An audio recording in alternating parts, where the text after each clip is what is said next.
Well, hello again.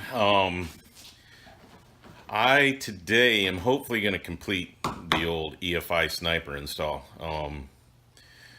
Depends on what happens in life here, but all I have to do today is figure out where to put penetration in the firewall for the controller lead. And doing that, I went out looking for a grommet. I really couldn't find a grommet like I wanted, so I found this. It's a master cylinder gasket, and it's the perfect size. I can just slit the grommet and feed it through there. So I'm gonna have to cut a hole, and then the other thing, I have to finish plumbing the fuel pump, which is only one piece from the 3/8 feed line back to the fuel tank sending unit, and then and that's it.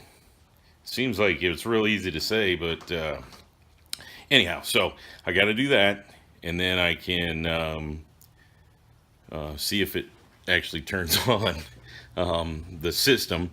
And what I'm going to do, because I'm reusing the send line, or the pressure line, I'm going to take off the send and turn on the electric fuel pump and let it push whatever kind of garbage I may have in the supply line out, so that I don't have a plugged injector. And then I also have to run the wire back to the fuel pump. So I got three things really: firewall controller, which plugs in right here, fuel pump line, and the actual plumbing the line, and then making sure I don't have any crap in my line, since I have a brand new fuel tank return line. So that's what I'm going to try and get done today, and then see if I can get her fired up. And if I can get her fired up, then I'll go about cleaning up my shit wiring job. So that's the plan. And like I said, if I get it done, that's super. If not, we'll get her done. But I'm trying to make sure that I get it done and running today, so that way I can clean up my wiring mess, attach my return line a little bit better, and then we can go out and take it driving, so we can get it to self-learn a little bit. And then once that's done, then I'm just going to do one video, I think, on replacing the distributor with my dual sync Holley distributor, so that I can have timing control along with the fuel injection. So there we go. Well, I decided to start underneath. Last video I wired the return, or plumbed the return, and then I have the send that I have to do into the first filter, the pre-filter pump, and then the supply line up to the front. I've got to figure out how to mount this so that it's not drooping. And I haven't quite figured that out yet, but I will.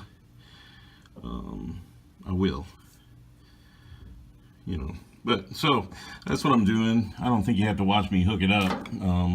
Once I figure out how to run this line, then I'll show you what's going on with that one. So, but I have the line from the tank, the sending unit, ready to go on the filter. So that's what I'm gonna do right now. So it's Sunday. I'm working on the fuel system, and the postal service delivers for Amazon, and the lady showed up, and I got another package of joy.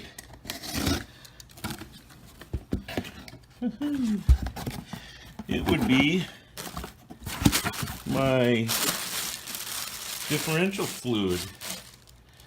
So you guess what I'm going to be doing another video on.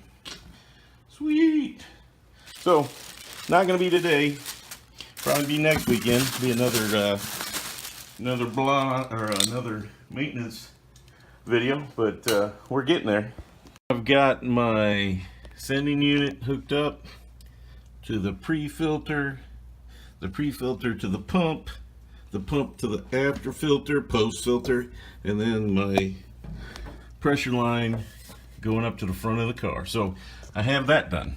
It may not be pretty, but I did the best I could, and we'll go from there. And now the next thing is I have to run the power line to my pump right there. So I got the negative grounded up there to the plate, if you can see it right there, and so the positive just goes on there, and it's going to come from the relay up at the front of the car, and it's that blue electric line. So that's my next trick. Got to go to the front of the car now. I also have to remember to put a cap on that right there. I have put a plug on. That was the breather on the 7273 tank. So now it's plugged up, and it shouldn't have any pressure.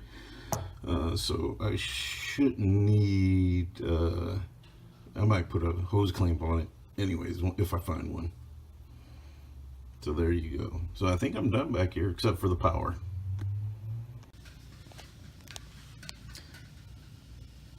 Bring the power line along with the return fuel line and strapping it to that. So that's the plan for the power for the pump. That's what I am doing.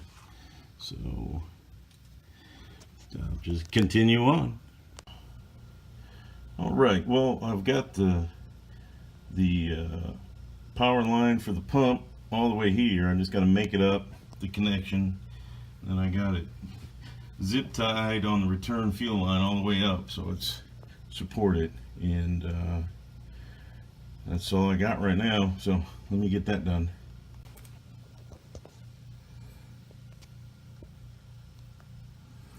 Alrighty, I made up the connection. I heat shrunk the waterproofing, and now I'm just going to let it cool down before I button it up. So that'll be my next step. Alrighty, I've got it all hooked up.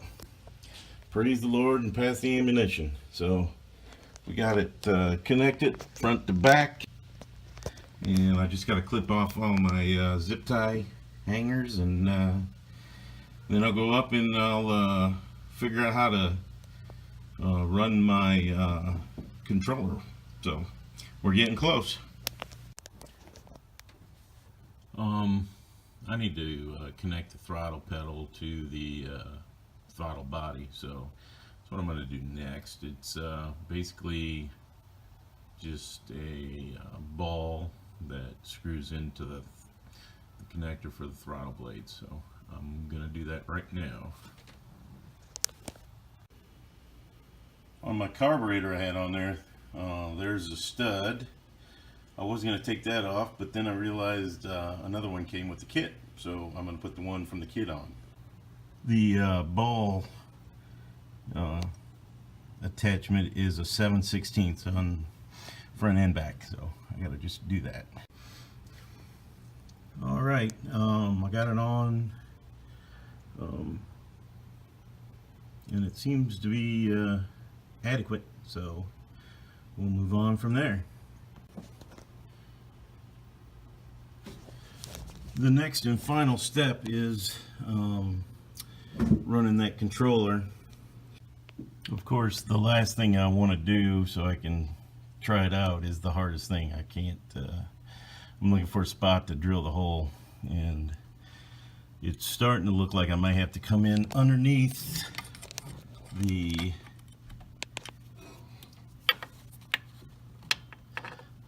speedometer cable right there, in that area right there. That's what I'm going to look at next.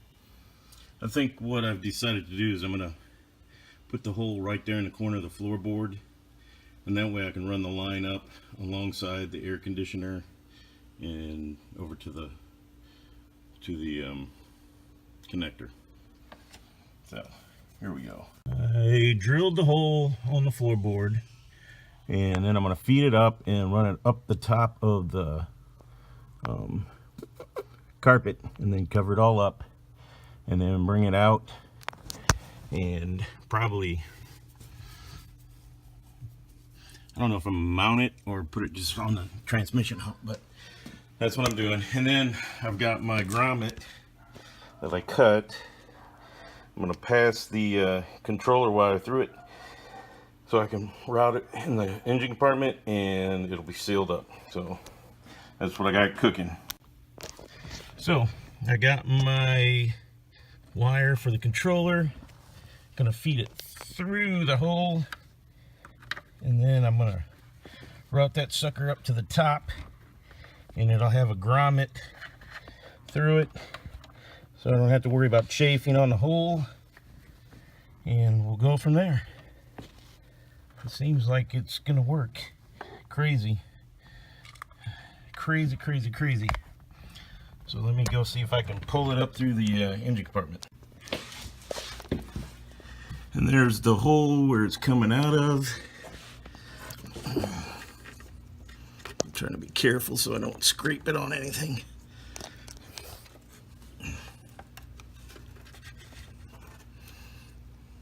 Oxygen sensor. A lot of stuff's coming out right here.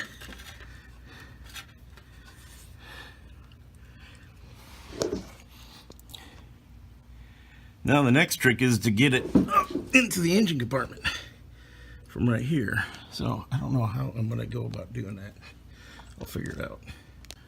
To get the cable up from the bottom in the right place, I took a piece of wire and I zip tied the cable to the wire so I can just pull it right up. So that's what I'm gonna try and do right now.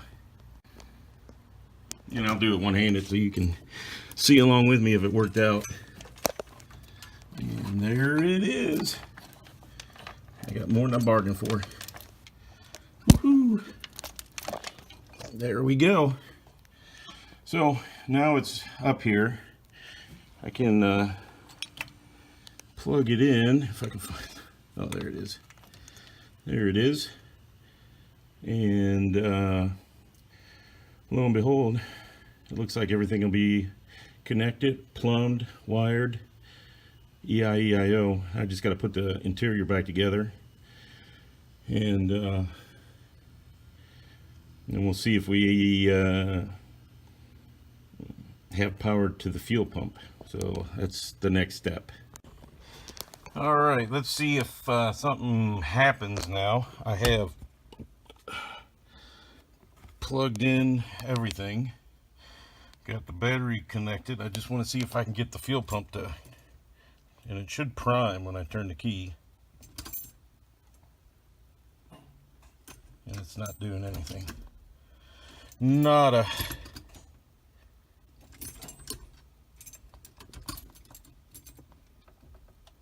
I got power. Son of a bitch. Alright, well that's it for today. I can't handle any more depression. Shit. I'll have to check all the wiring again. Thank you. So, where we ended it last time was that I did not have any power to the handheld controller. So when I reviewed my wiring, I determined that I had forgotten to connect the 12-volt switch power to anything. So I'm going to do that. And then if I get the screen to come on, then I'm going to call it a night and edit my video. And then the next video will be the final one of me actually starting everything. So hang loose and let's see if this works. How I did it is I took 12 volts. I have a relay. So when the key turns on right here, when I turn the key on and crank, it's got 12 volts straight from the positive side of the battery. So that's what we're going to do. I just want to get the screen to come on. So that's what we're doing. All right, I know the lighting's terrible, but I just want to see if I got power to the handheld controller, because if I do that, then I'm pretty sure that I can move on then. So here we go. And I got power. And look at that. I know you can't see that, but I'm extremely happy. So that means tomorrow I can run the super setup, and we can go from there. But that's freaking awesome. Alrighty, thanks for watching. Like and subscribe, and I'll do more work when there's a light out. Thank you, and have a good night.